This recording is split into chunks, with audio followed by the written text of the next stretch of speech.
Bonsoir à tous, soyez les bienvenus dans Au Quotidien ce mercredi soir. Au programme dans un instant le journal, la météo et puis à 18h45 le rendez-vous antique et brocante d'Armelle Labbé qui va venir nous présenter quelques pépites de broc dans un petit quart d'heure. Mais pour démarrer, vous le savez, c'est votre journal, on y va.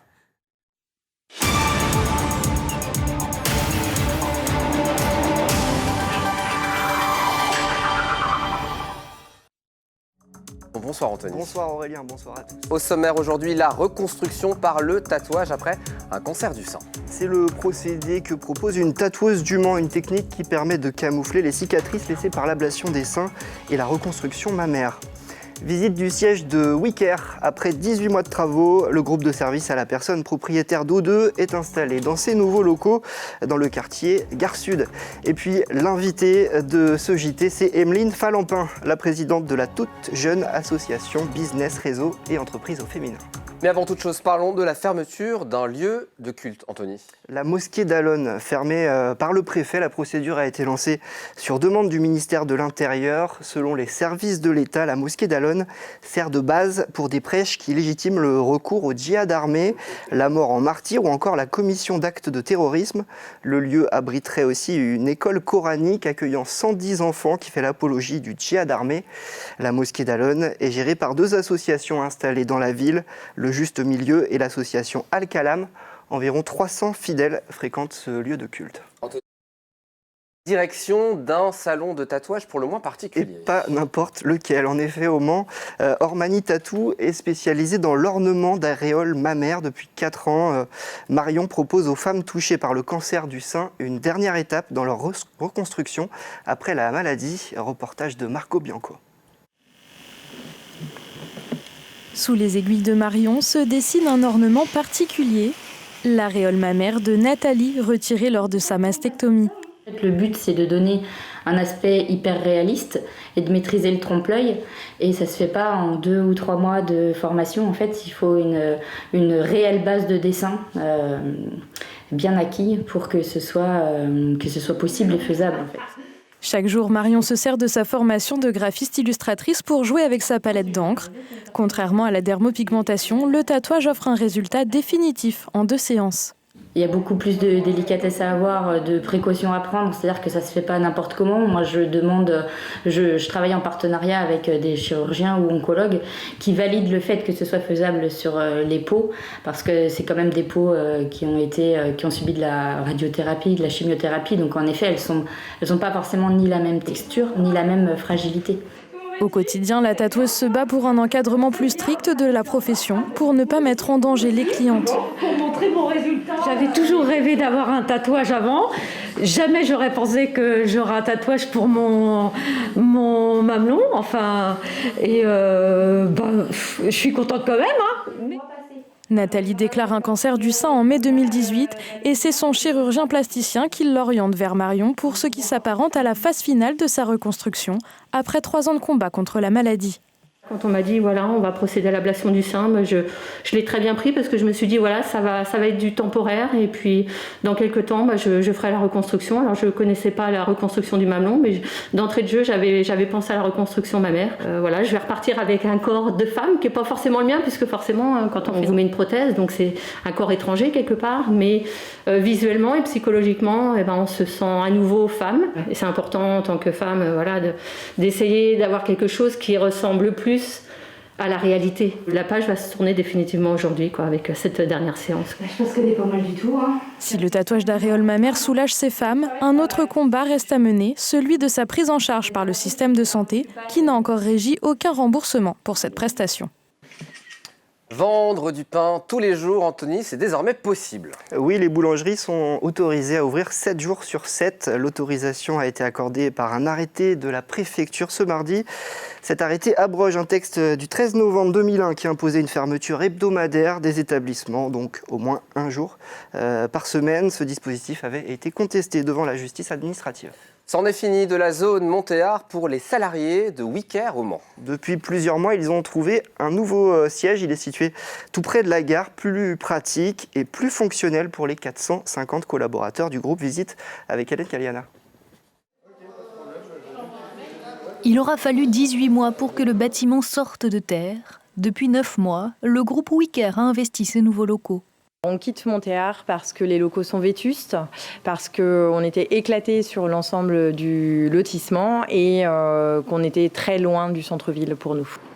Et les voilà dorénavant bien plus près, collés à la gare même. L'accès est maintenant facilité pour les 450 collaborateurs du site, dont une grande partie ne vient pas du Mans.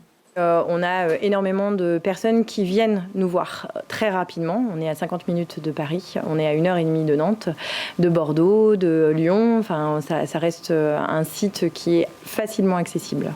C'est intéressant parce qu'on rayonne au national et qu'on a vraiment volonté à pouvoir aller vite partout en France. Plus de 7000 m² de locaux dédiés au travail, mais pas que. Une salle de sport aussi et un terrain multisport surplombe la ville. Mais on a surtout un espace convivial, chaleureux, qui permet de se recentrer sur les heures de repas, sur les espaces de réunion. Donc on a centralisé nos équipes dans un lieu unique. Une grande partie du projet a été réalisée par des professionnels de la région, dont 70% par des entreprises sartoises. Un club d'entreprise au féminin, on va en parler avec l'invité de ce journal, c'est Emeline Falampin, la présidente du réseau Bref, qui signifie business, réseau et entreprise au féminin. Bonsoir Emeline Falampin. Bonsoir. Alors vous avez fondé ce club, un club qui est consacré aux femmes entrepreneuses. Pourquoi un club réservé aux femmes ?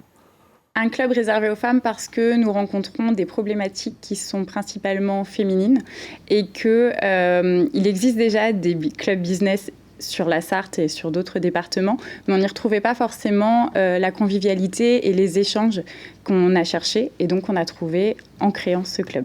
Quelles sont ces problématiques justement particulières aux femmes ? Les problématiques liées à l'organisation, la gestion de la vie de femme personnelle et la vie de professionnelle, l'organisation de sa carrière et l'intégration aussi dans certains milieux exclusivement ou potentiellement masculins. Donc l'idée effectivement c'était de trouver la bonne adéquation. Donc c'est chose faite.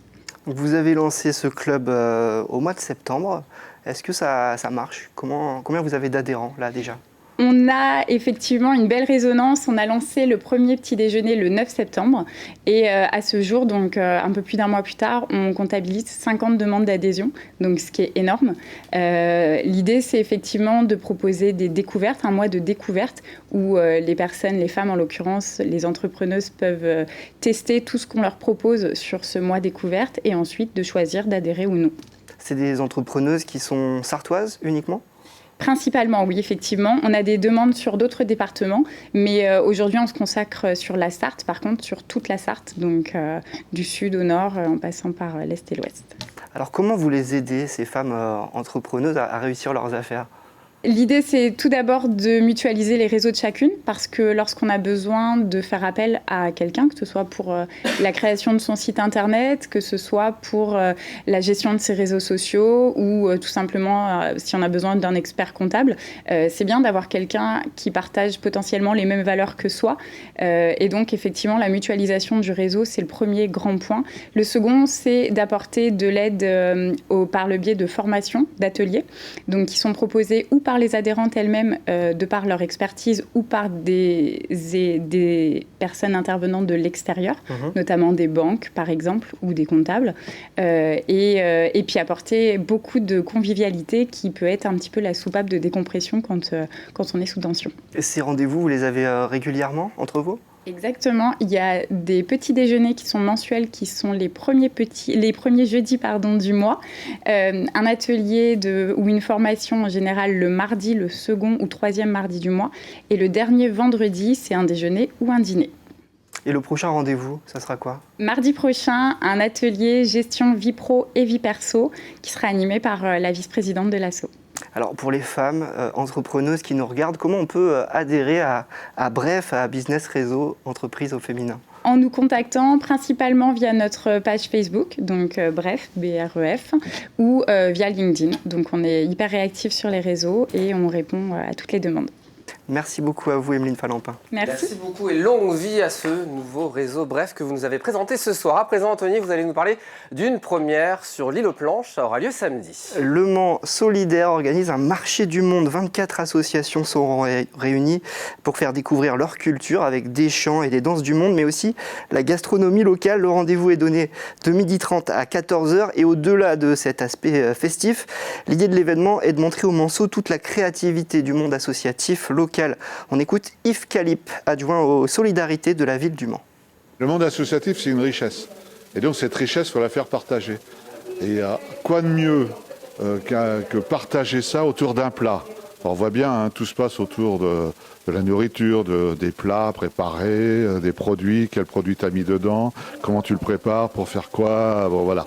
Et l'intérêt, c'est de faire goûter, d'expliquer ce qu'il y a derrière. Et puis il y aura aussi musique, chant du monde et danse du monde, où là aussi, sur scène, il y a plein de choses qui vont se passer. Donc c'est une première, hein. C'est la première fois qu'on fait ça. Et cette première fois, évidemment, on appelle d'autres. Donc il y aura d'autres marchés du monde. Et puis une info pratique pour les usagers de la route, Anthony. Oui, à partir de ce mercredi 13 octobre et jusqu'au vendredi 15 octobre, de nouvelles déviations vont être mises en place au niveau du rond-point de l'Océane à Saint-Saturnin. Elles auront lieu de nuit entre 21h et 6h du matin, le temps que les équipes du chantier réalisent le tapis d'enrobé sud du giratoire. Concrètement, les usagers venant de la Bazauge pourront accéder au giratoire de l'Océane et à l'autoroute A11.